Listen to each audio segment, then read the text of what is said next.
When we tell our patients that we want to start insulin for managing their diabetes, they get really scared. And the first question they ask is that most of our relatives have told us that once we start insulin, we can never stop it. And our body gets habituated and accustomed to it. So is it true? The answer is both yes and no. So there are some conditions in which we start insulin temporarily. For example, if someone gets newly diagnosed with diabetes and his sugar is very high, we like to start insulin because in such patients, starting insulin gives rest to the pancreas. So for such patients, if we start with insulin, they can also enter remission. They can, because of the rest that the pancreas gets, the diabetes might even go away, and they can manage it just with diet and lifestyle for some time. That is why we like to give insulin in such patients.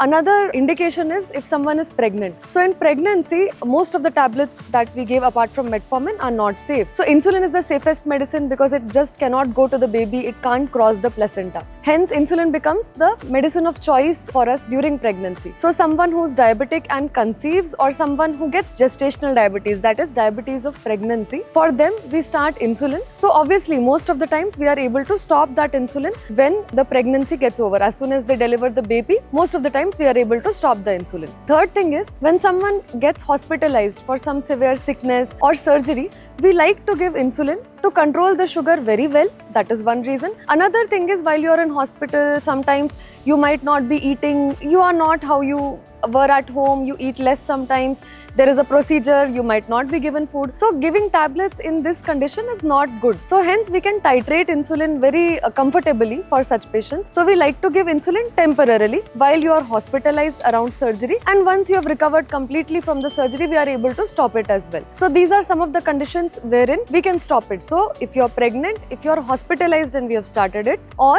if we are starting it at the initiation of diabetes medicines, we can go with insulin and stop it after some time. In type 1 diabetes, in type 3, that is pancreatic diabetes, or in end stages of type 2 diabetes, wherein after long-standing type 2 diabetes, the body cannot produce enough insulin. So for such conditions, it is a replacement. Hence, we need to give insulin for such people forever because the body cannot produce insulin adequately, so it has to be continued. Insulin is a very safe drug. A lot of people think that it causes side effects. It is absolutely safe. It doesn't cause any side effects. In fact, it is so safe that if someone does have a kidney or liver disease, it is the safest medicine to give, and hence we prefer giving insulin in such patients. So don't be scared. Even if your insulin is temporary or permanent and it is required for you, definitely it is the best medicine that the doctor has decided for you and agree to take it. Thank you. If you found this video useful, like, comment, and subscribe for more health updates.